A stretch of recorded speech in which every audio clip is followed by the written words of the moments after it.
Meus caros amigos e amigas, muito boa noite. Estamos aqui para fazer a nossa reflexão sobre o Evangelho deste domingo, não só o Evangelho do domingo, mas também toda a liturgia deste domingo, ok? Uma liturgia muito importante e que a igreja vai começar a focar agora, a vinda do Espírito Santo. Já que daqui a 2 semanas, a 2 domingos, nós estaremos celebrando a festa de Pentecostes. Então a igreja já está nos preparando com as leituras deste domingo e do domingo que vem para preparar para a festa de Pentecostes, que vai ser no domingo do dia 31 de maio, ok? Então nós queremos fazer a nossa reflexão nessa preparação. Em nome do Pai, e do Filho e do Espírito Santo. Amém. Vinde, Espírito Santo, vinde encher os corações dos vossos fiéis, acendei neles o fogo do vosso amor. Enviai, Senhor, nesta noite o vosso Santo Espírito, e tudo será criado, renovareis a face da terra, para que nós possamos, Senhor, compreender o sentido profundo da liturgia deste domingo. Ó Deus, que instruíste os corações dos vossos fiéis com a luz do Espírito Santo, fazei, Senhor, que nós apreciemos retamente todas as coisas, segundo o mesmo Espírito, gozemos sempre da sua consolação por Cristo, nosso Senhor. Amém. Que a Virgem Maria, meus irmãos, esteja intercedendo por nós. Ave Maria, cheia de graça, o Senhor é convosco. Bendita sois vós entre as mulheres, bendito é o fruto do vosso ventre, Jesus. Santa Maria, Mãe de Deus, rogai por nós, pecadores, agora e na hora de nossa morte. Amém. Glória ao Pai, ao Filho e ao Espírito Santo, como era no princípio, agora e sempre. Amém. Em nome do Pai, e do Filho, e do Espírito Santo. Amém. Muito bem, meus caros amigos e amigas, as leituras de hoje são, a primeira leitura é dos Atos dos Apóstolos, capítulo 8, versículo de 5 até 8, depois de 14 até 17. Depois temos o Salmo 65, o Salmo responsorial 65. Depois temos a primeira carta de São Pedro, capítulo 3, versículo de 15 até 18, e depois o Evangelho, que é do capítulo 14, de 15 até 21, que é um trecho do Evangelho da Santa Ceia, que nós temos meditado durante toda esta semana. Então a gente coloca agora de 14, João 14, do versículo 15 até 21. Então, exatamente falando do Espírito Santo, falando da promessa do Espírito Santo que Jesus colocou para a igreja. Então eu quero começar pelo Evangelho, depois nós vamos ver que a primeira leitura completa o Evangelho, também a leitura da primeira carta de São Pedro completa o mesmo sentido do Evangelho, e o Salmo, sempre o Salmo responsorial, é um salmo de louvor a Deus.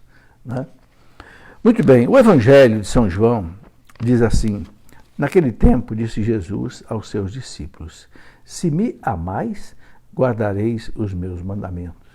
E eu rogarei ao Pai, e ele vos dará um outro Paráclito, defensor, advogado, para que permaneça sempre convosco, o Espírito da verdade que o mundo não é capaz de receber, porque não o vê nem o conhece, mas vós o conhecereis, porque ele permanecerá junto de vós e estará dentro de vós.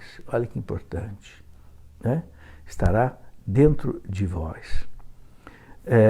Não vos deixarei órfãos, eu virei a vós. Pouco tempo ainda, e o mundo não mais me verá, mas vós me vereis, porque eu vivo e vós vivereis. Naquele dia sabereis que eu estou no meu Pai, vós em mim e eu em vós.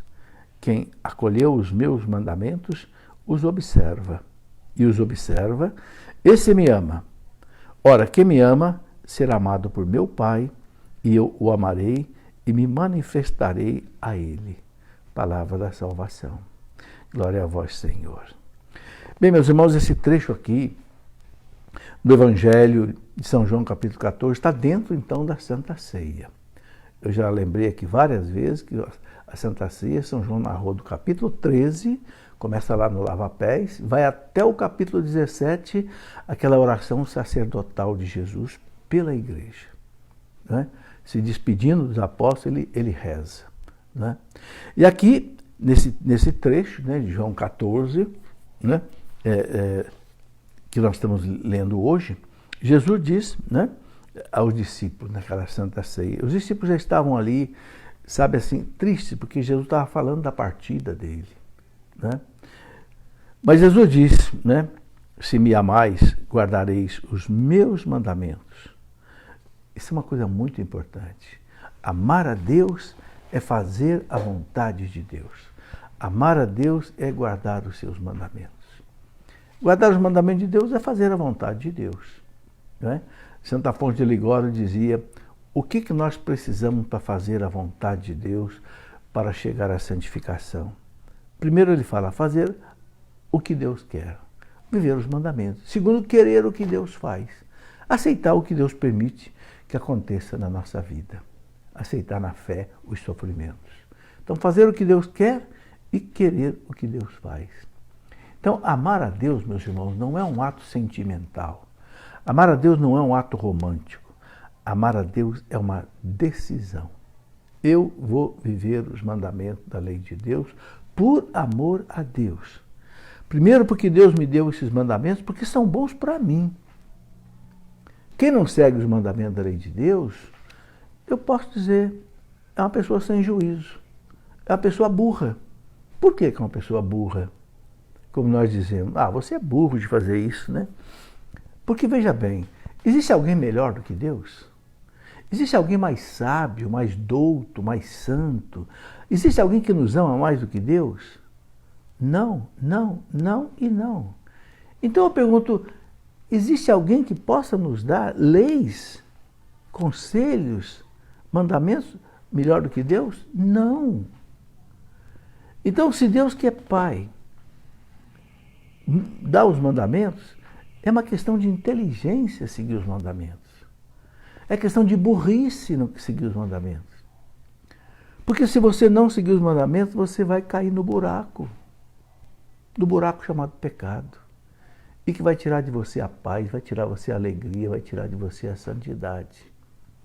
Então Jesus fala claro, se me amais, guardareis os meus mandamentos. E é interessante que São João repete na primeira carta dele, capítulo 5, versículo 3 da primeira carta de São João diz assim, o amor de Deus consiste em que cumpramos os seus mandamentos. Repete a mesma coisa que Jesus disse. O amor de Deus consiste em que nós cumpramos os seus mandamentos. Ok? É muito interessante isso. E Jesus continua dizendo aqui, e eu rogarei ao Pai. Então, quem me ama, quem segue os meus mandamentos, para esses eu rogarei ao Pai. Para que eu rogarei ao Pai? E Ele vos dará um outro paráclito, para que permaneça sempre convosco. O Espírito da verdade. Que o mundo não é capaz de receber, claro, porque o mundo não quer saber de Deus. Porque não o vê, nem o conhece. Vós o conhecereis. Porque Ele permanece junto de vós e estará dentro de vós. Gente, que promessa maravilhosa é essa de Jesus ao falar do Espírito Santo. Ele está dizendo para os apóstolos, eu vou embora. Ele fala aqui em seguida, né? Não vos deixarei órfão. Ele fala, eu rogarei ao Pai. Olha que bonito, Ele é o nosso intercessor. Eu rogarei ao Pai, para quê? Ele diz assim, né?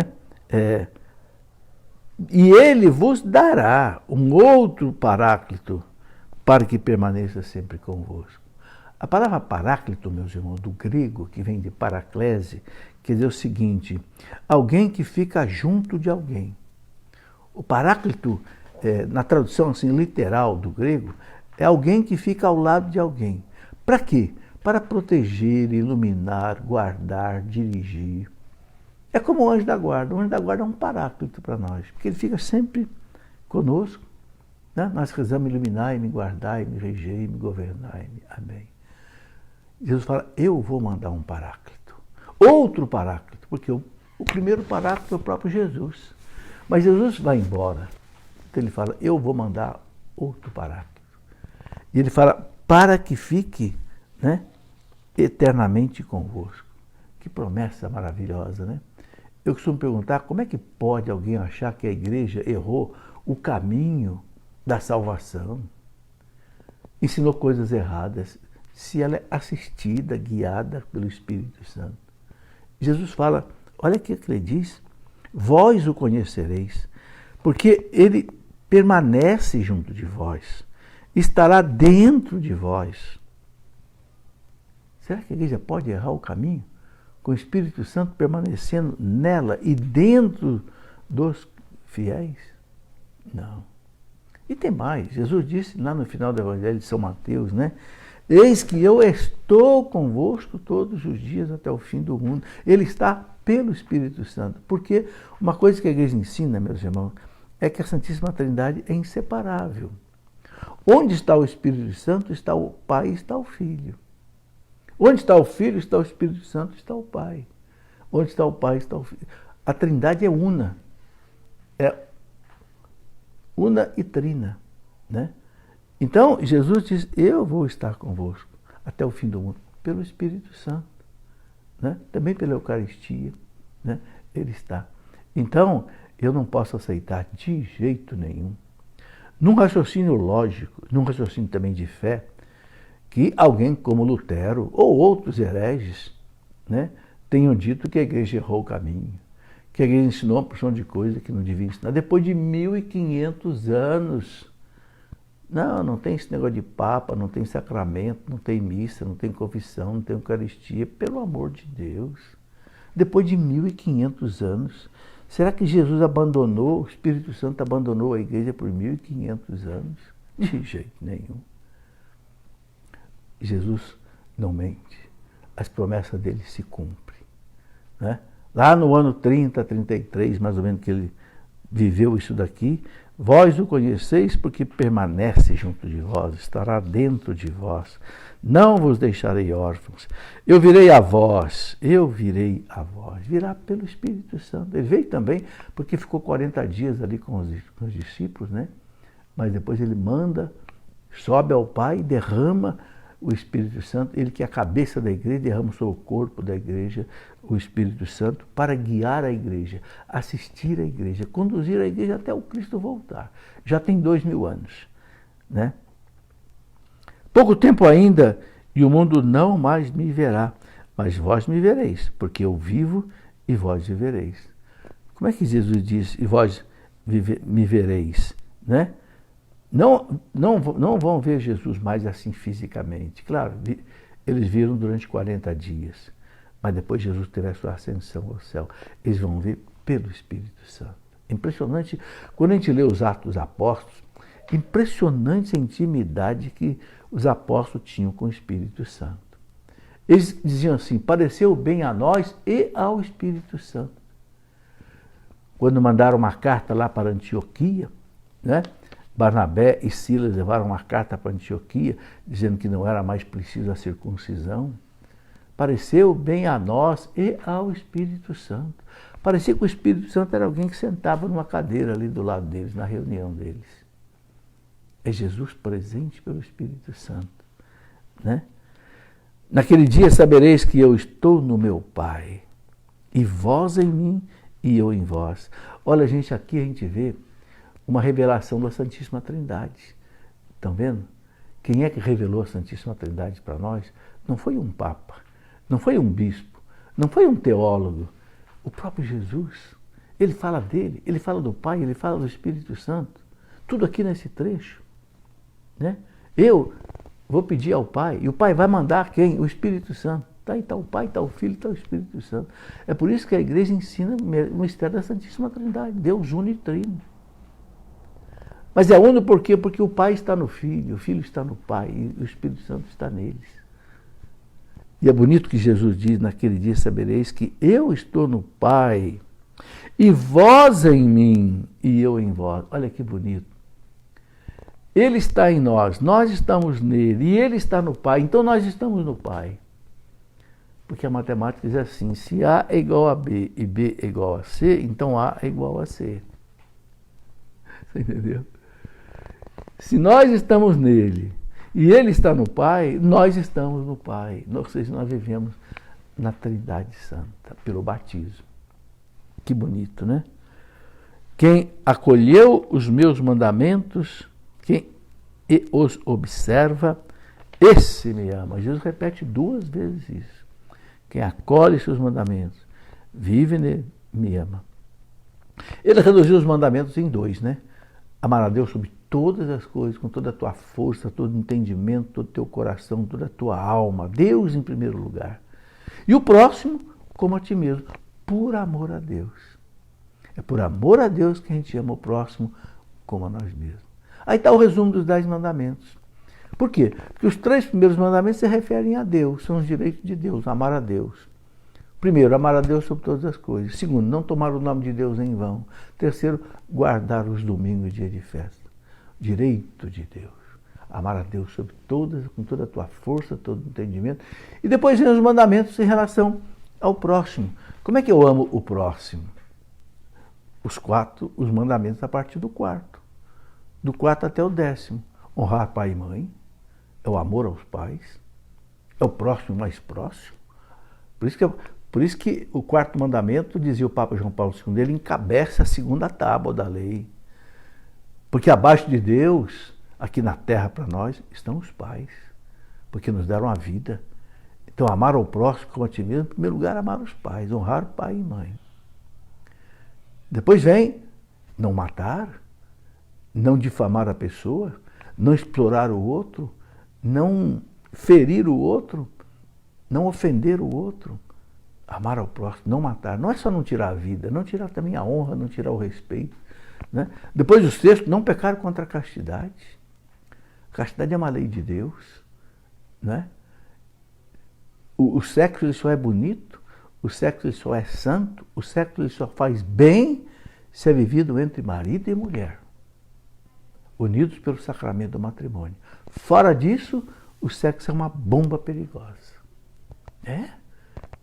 Gera adultério, gera fornicação, gera prostituição, gera homossexualidade, gera lesbianismo, gera pedofilia, gera zoofilia, sexo com animais. Fora do plano de Deus, é uma bomba. Eu costumo fazer essa comparação. Olha para os seus olhos. A coisa mais bonita que Deus nos deu, eu acho, são os olhos. Não é verdade? Como é bonito você olhar uma moça de olhos azuis, olhos verdes. É uma coisa de tirar o fôlego da gente, né? Mas agora você pensa bem se o olho estiver fora do lugar. Se ao invés do olho estiver aqui, se o olho estiver aqui. Ou se o olho estiver aqui. Ai, ai, ai, ai, ai. O olho perde todo o seu encanto. Por quê? Porque ele é monstro. Não é verdade? Então você entendeu o que é o sexo? O sexo é maravilhoso, mas no lugar certinho. Se você tirar ele do lugar, é um monstro. Aí vem o 7º mandamento, não roubar. Ai, Jesus, não roubar. Esse nosso país, né? Padre Antônio Vieira, nos seus sermões, ele dizia, no Brasil se rouba. Em todos os tempos do verbo. Roubei, roubaste, roubarei, roubaremos. Corrupção deslavada. Né? Sangria de dinheiro que seria para os pobres. E nós também, na nossa vida, né? Será que nós não tapeamos os outros nos nossos negócios, nas coisas que a gente faz? Será que o nosso quilo tem 1000 gramas ou o nosso quilo tem 900 gramas? Será que eu tapeio os outros? Isso é não roubar. Não é? Será que eu fico com dinheiro que não é meu? Será que eu fico só porque um dinheiro é do governo, é um dinheiro impessoal? Aí eu posso burlar, aí eu posso... Porque é do governo, o governo não tem dono? Tem dono sim. Quem põe o dinheiro na mão do governo é o povo sofrido com o seu trabalho, com os impostos. Eu não posso ficar com R$1 do governo, um dinheiro, se não é meu. É roubo, não é? E aí vai, o 8º mandamento, né? Não levantar falsos testemunhos, não inventar mentiras sobre os outros, não fofocar na vida dos outros. Né? O 9º, não desejar a mulher do próximo. Não desejar a mulher do próximo. É do próximo, é sagrado. Né? E não cobiçar as coisas alheias, não ficar com inveja das coisas dos outros. Então Jesus fala bem claro aqui, quem acolheu os meus mandamentos e os observa, esse me ama. Então o teste para saber se alguém ama Jesus é saber se vive os seus mandamentos. Ora, quem me ama será amado por meu Pai. Aí pronto, se você ama, se você observa os mandamentos, você então será amado por meu Pai, e eu o amarei e me manifestarei a Ele. Me manifestarei a Ele, eu vou mostrar a Ele quem eu sou. A pessoa vai ter um encontro pessoal comigo. E depois Jesus ainda diz aqui, né? Se alguém me ama, meu Pai o amará. E nós viremos a Ele e faremos nele a nossa morada. Né? A nossa morada. Que coisa bonita, Deus mora. Saber que Deus habita no meu coração, né? Fizeram até aquela música bonita, Deus habita no meu coração. Mas habita em quem ama, quem vive os seus mandamentos, não vive no pecado. Porque Deus não pode habitar num coração sujo. Deus habita em nós pelo Espírito Santo, porque onde está o Espírito, está o Pai, está o Filho. Mas o Espírito não entra num coração sujo. Não, o Padre João dizia para nós, o Espírito Santo está pronto para encher qualquer tipo de vaso. Vaso de barro, vaso de plástico, vaso de ouro, vaso de cristal, mas ele só não enche um vaso. O vaso que estiver sujo pelo pecado, porque ele é santo. Bonito, não é?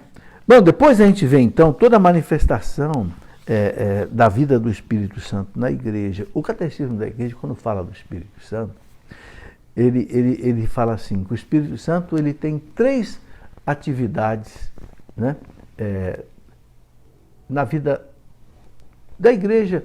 Uma atividade na nossa vida para nos santificar, uma atividade, né, na vida da igreja para formar a comunidade, né, e uma atividade na evangelização.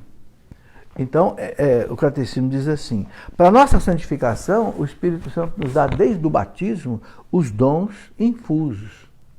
Sabedoria de Deus, ciência de Deus, entendimento das coisas de Deus,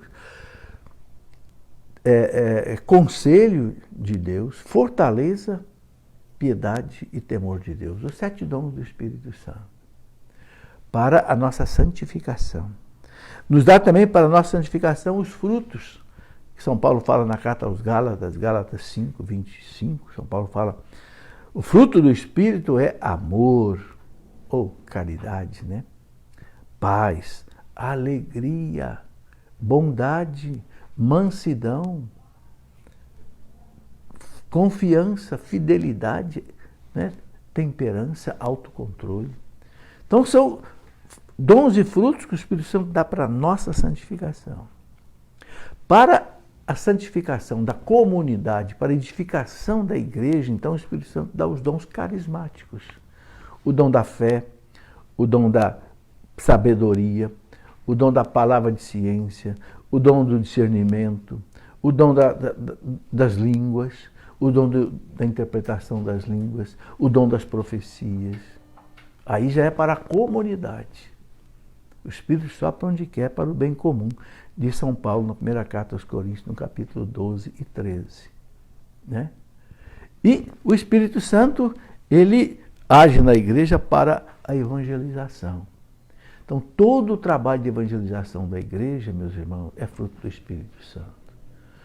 Os grandes missionários que evangelizaram o mundo, morreram até mártires pela igreja, né?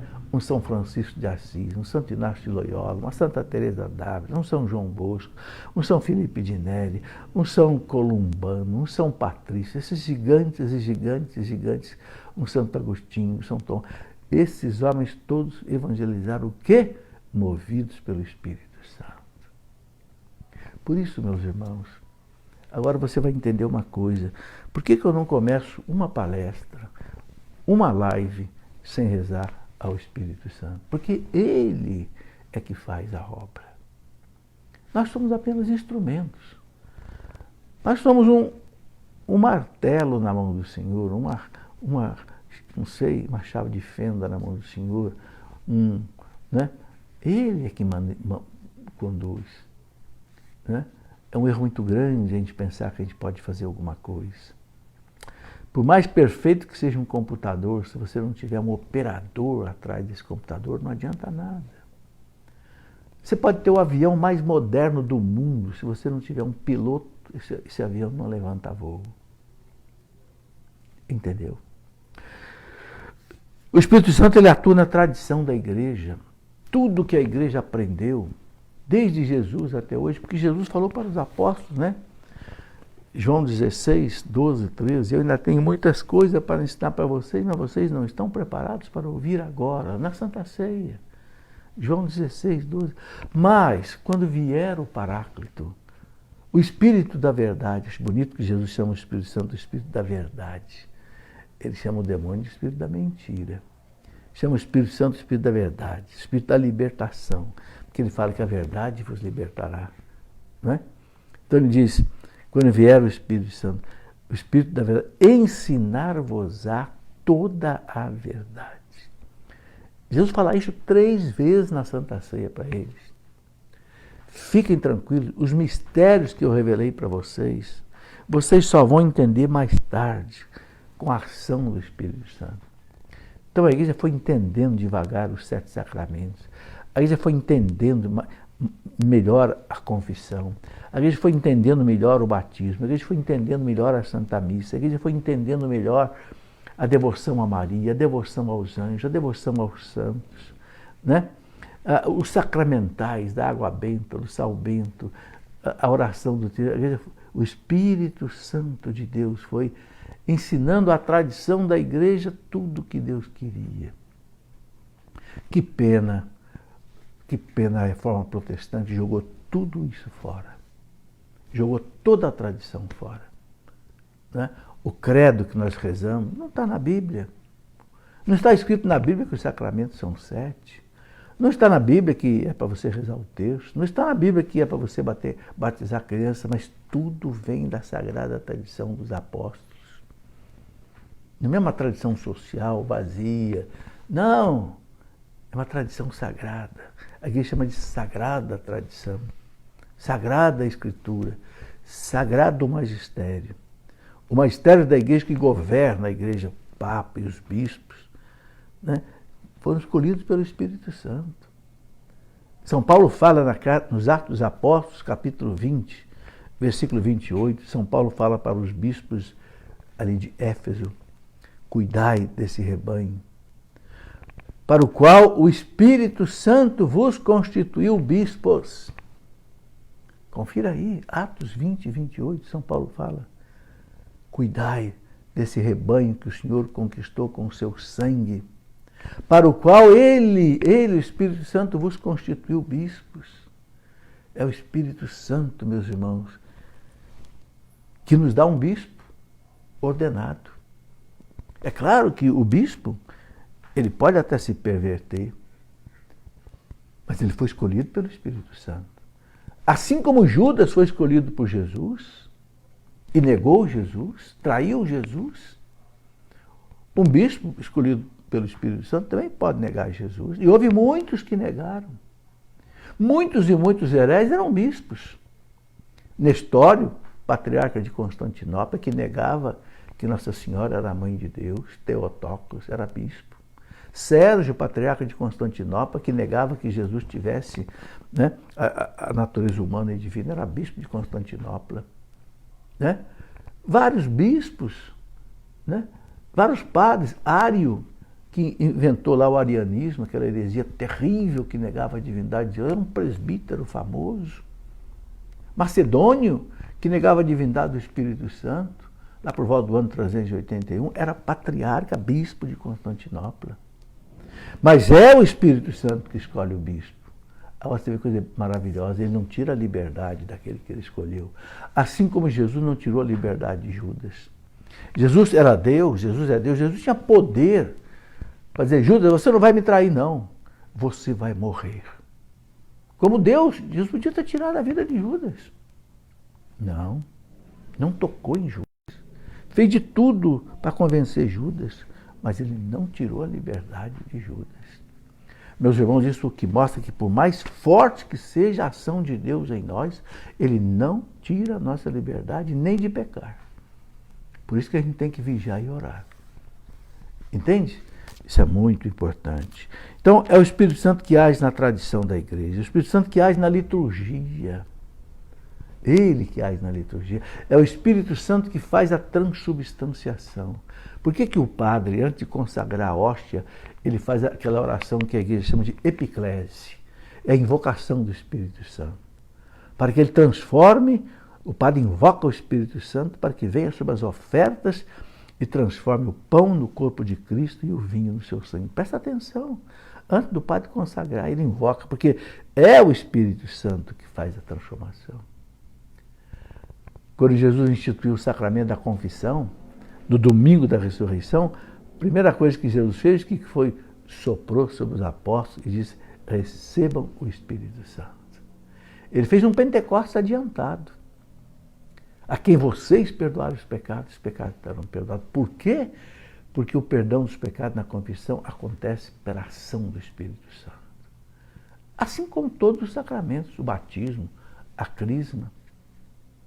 Então, é ele que age na liturgia, ele que age nos sacramentos, ele que age nos sacramentais, quando nós temos fé, nas medalhas, nas imagens, nos crucifixos, nos textos, na água benta, no sal bento. É o Espírito Santo que põe ali a força da fé. Né? Depois, é ele que faz a igreja, meus irmãos, ser invencível. Aquela promessa que Jesus fez, né? Maravilhosa. As portas do inferno jamais prevalecerão contra ela. Quem é que garante isso? O Espírito Santo. Quem conhece um pouco da história da igreja sabe, meus irmãos, todas as vezes que parece que a igreja ia afundar, parece que não tinha mais saída, né? De repente o Espírito Santo suscita um santo, um São Domingos, né? Um Santo Inácio de Loyola, uma Santa Teresa d'Ávila, um São Francisco que levanta a igreja. Né? Por isso que o Papa João Paulo II dizia: a igreja não precisa de reformadores, a igreja precisa de santos. Guarda essa frase do Papa João Paulo II. Na verdade, é uma citação que ele faz de Bergson. A igreja não precisa de reformadores, a igreja precisa de santos. Os santos são os verdadeiros reformadores da igreja. Os tais reformadores bagunçaram a vida da igreja. É o Espírito Santo que faz a igreja ser infalível quando ensina a doutrina. Ele não se contradiz. Ele não ensina uma coisa para a igreja no século I, outra no século X, outra no século XX. Não, ele ensina sempre a mesma coisa. É por isso que o nosso credo tem 2000 anos e nunca mudou. É por isso que nunca um Papa, de 266 Papas que nós já tivemos, nunca um Papa cancelou o ensinamento de um Papa anterior. Que maravilha! Um ensinamento dogmático, de fé, nunca. Um Papa pode mudar do outro, coisas assim administrativas, pastorais, mas doutrina, nunca. Dos 21 concílios ecumênicos, concílios gerais, concílios universais, que o Papa chama todos os bispos do mundo, nunca um concílio cancelou um ensinamento doutrinário anterior. É o Espírito Santo guiando a igreja. Oh, meu Deus, que estabilidade. Oh, meu Deus, que segurança nós temos na Igreja Católica. Que alegria a gente saber que nós estamos na barca de Pedro, né? Que é infalível, que é invencível, onde o Espírito Santo está ali. Ele que fez a igreja vencer todas as heresias. Quantas heresias, meus irmãos, quiseram afundar a igreja, mas sempre a igreja levantava. Sempre surgia um grande santo, um grande defensor da igreja, que nos concílios, nos sinos, levantava a igreja e debelava as heresias. Né? É ele que age na evangelização, é ele que fez os santos serem santos. E faz nós também, é ele que nos santifica, né? Tudo isso é muito bonito. Na crisma, ele renova, né, a sua presença em nós. Bom, então aqui eu quero ir para a segunda leitura, que é de São Pedro, né?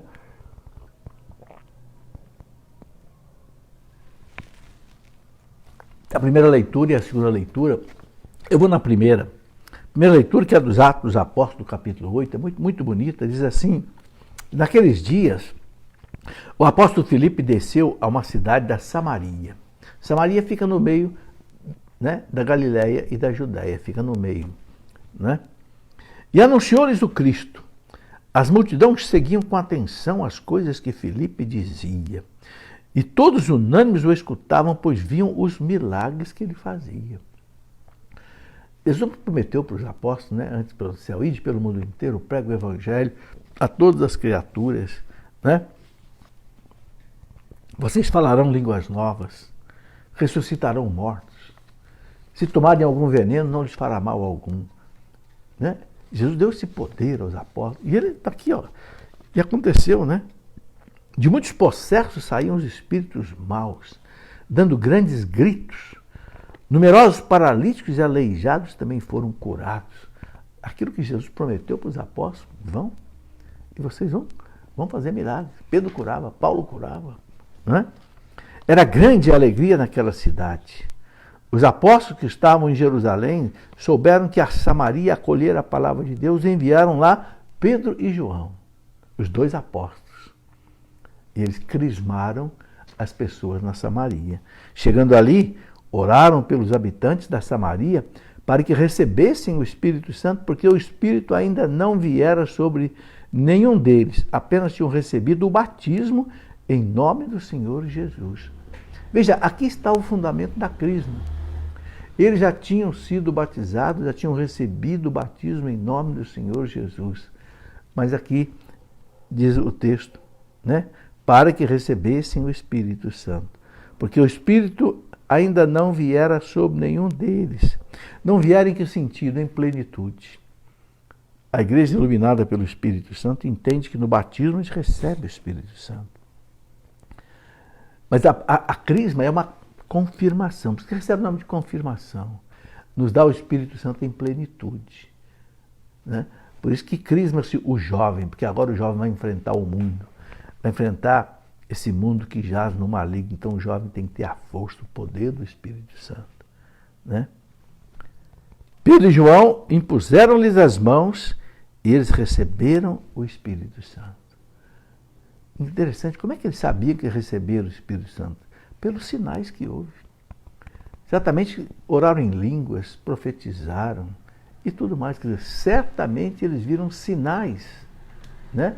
Se eles não tivessem visto os sinais, eles não escreviam isso daqui. Né? Eles receberam o Espírito Santo. É o sacramento da crisma. Né?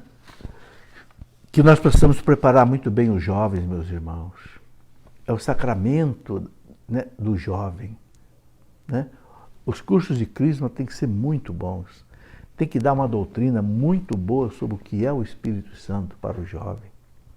Tem que dar os sacramentos, tem que dar os mandamentos, tem que ensinar a rezar. É isso. A catequese tem 4 pontos. Sempre a catequese teve 4 pontos e nunca mudou. É ensinar o credo, ensinar os sacramentos, ensinar os mandamentos e ensinar a rezar. E isto aqui constitui a verdadeira catequese. Bom, vamos aqui para a segunda leitura, que é da Carta de São Pedro. Né? Essa segunda leitura da Carta de São Pedro, ele diz assim, caríssimos, santificai em vossos corações o Senhor Jesus Cristo. Santificai em vossos corações o Senhor Jesus Cristo. Jesus Cristo está em nosso coração. São Pedro manda santificar o Senhor em nós. O que é esse santificar o Senhor? Uma vida digna, uma vida santa. Né? E estáis sempre prontos, eu acho bonito isso aqui, estáis sempre prontos a dar a razão da vossa esperança a todo aquele que vô-la pedir. Estáis preparados para dizer aos outros qual é a razão da sua fé, da sua esperança. Ah, meus irmãos, aí a gente tem que conhecer a doutrina. Se a gente não conhecer a doutrina, você não consegue dizer para as pessoas por que você confessa, por que você comunga, por que você vai à missa, por que você reza, por que você lê a Bíblia, por que você faz caridade, qual é a razão e a esperança da sua fé. São Pedro? Então aí nós temos que estar preparados. Por isso que eu insisto muito aqui que as pessoas estudem o catecismo da Igreja Católica. Eu vejo uma porção de católicos que ficam assim, embasbacados, travados, diante de um protestante, diante de um testemunha de Jeová, porque eles falam alguma coisa e o católico não sabe responder. Eu sei, sabe por quê? Porque escrevem para mim. Professor, um protestante me disse isso, e eu não sei responder, e agora? Eu digo que agora é isso e isso. Gente, como nós precisamos de gente que forme o povo. Você que está no grupo de oração, que coordena um grupo de oração, coordena uma comunidade, pelo amor de Deus, dê formação a esse povo. Que maravilha, eu vejo a canção nova, né? 2 anos antes do rapaz e da moça ser consagrado na casa, ele passa 2 anos só estudando. A comunidade Pantocrator faz a mesma coisa, a comunidade Obra de Maria faz a mesma coisa. Normalmente as comunidades fazem. Porque nós temos que estar preparados para dizer aos outros qual é a razão, o motivo da nossa fé, da nossa esperança. São Pedro fala aqui, né? E ele continua dizendo, né? Fazei-o, porém, com mansidão e respeito, e com boa consciência. Com respeito, não precisa ofender ninguém, para ensinar a doutrina, né? Não ofender ninguém, não respeitar a liberdade religiosa. Se a pessoa é de outra religião, respeite. A gente pode discordar. E discordar por que eu discordo? Mas com respeito. João Pedro fala com mansidão, com boa consciência. Então, se em alguma coisa fordes difamados, ficarão com vergonha aqueles que ultrajam o vosso bom procedimento em Cristo. Se alguém nos fizer mal porque nós fazemos boas coisas, depois a pessoa vai ficar constrangida, de São Pedro. Pois será melhor sofrer praticando o bem, se esta for a vontade de Deus, do que praticando o mal. É melhor sofrer praticando o bem, se esta for a vontade de Deus, do que praticando o mal. Com efeito, também Cristo morreu uma vez por todas, fazendo o bem, né? Por causa dos pecados, o justo pelos injustos, a fim de nos conduzir a Deus. Ele sofreu fazendo o bem, né? Sofreu a morte na sua existência humana, não na existência divina, né? Deus não pode morrer, mas na sua existência humana ele morreu. A alma de Cristo separou-se do corpo de Cristo, foi a morte. Mas recebeu nova vida pelo Espírito do Senhor. Está aí, né? São Pedro chama a gente a estar preparado para ser um bom discípulo. Meus irmãos, os protestantes são preparados. Eles têm uma escola dominical, que todo domingo tem catequese. Por isso, eles conhecem a Bíblia a fundo. Infelizmente, muitas coisas que eles dizem com a Bíblia, nós discordamos. Muitas interpretações que eles têm da Bíblia, nós não concordamos. Não aceitam, por exemplo, que a Bíblia, quando diz, isto é o meu corpo que é dado por vós, não aceita que é o corpo de Cristo. Para nós é o corpo de Cristo. Embora eles discordem de nós de muitas coisas, e nós discordemos deles de muitas coisas, mas eles conhecem a Bíblia. E conhecem a fundo. Porque a única coisa que eles têm é a Bíblia. Eles não têm liturgia, eles não têm o magistério sagrado, eles não têm a tradição sagrada, não têm todas as coisas que nós temos na Igreja Católica. Então, para eles a Bíblia é tudo. Então, eles conhecem a Bíblia. Entende? E nós, católicos? São Pedro fala que estar preparados para dizer ao outro qual é a razão da sua fé, qual é a razão da sua esperança em Deus. Está aí. Vamos completar, né, com a beleza do Salmo. E o Salmo é exatamente aquela expressão de louvor por tudo isso que a gente meditou. É um agradecimento a Deus, é um louvor a Deus. O Salmo de hoje é o Salmo 65, que diz, aclamai o Senhor Deus, ó terra inteira. Olha que beleza, a terra inteira deve louvar a Deus. Cantai salmos ao seu nome glorioso. Dai a Deus a mais sublime louvação. Dizei a Deus como são grandes as vossas obras. Hoje eu tive a oportunidade de ir num sítio, e subir no alto de uma montanha lá no sítio, até a cavalo. A minha diversão, a minha maior diversão quando eu era criança e jovem era andar a cavalo. Ainda hoje gosto demais de montar num cavalo. Eu sinto um grau de liberdade tremendo. Montei num cavalo e subi lá no alto da montanha e rezei o texto da misericórdia lá de cima, mostrando para o povo a beleza da natureza. O salmista diz aqui, como são grandes vossas obras, maravilhosas.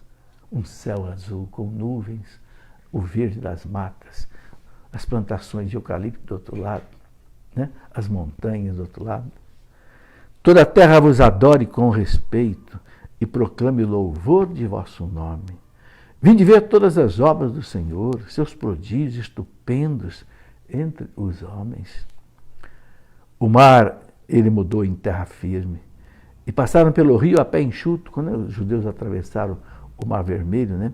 Exultemos de alegria no Senhor, Ele domina para sempre com poder, graças a Deus. Todos vós que a Deus temeis, vinde escutar. Vou contar-vos todo o bem que Ele me fez. Bendito seja o Senhor Deus que me escutou. Não rejeitou minha oração e meu clamor, nem afastou longe de mim o seu amor. Aí é o salmo da missa de hoje. Que de tudo isso que nós ouvimos, meditamos, rezamos, então o Senhor aqui, né, coloca para nós, a igreja coloca para nós esse salmo de louvor. Tá aí, meus irmãos, é isso que nós queremos refletir sobre a liturgia desse domingo. Embora a gente não possa ir à missa, mas a gente pode pelo menos, né, meditar aí nas coisas do Senhor. Tá bem? Tenha uma noite abençoada por Deus, um domingo santificado por Deus, né? E se Deus quiser, nós voltaremos no nosso próximo encontro aí na nossa live. Deus te abençoe. Em nome do Pai, e do Filho, e do Espírito Santo. Amém.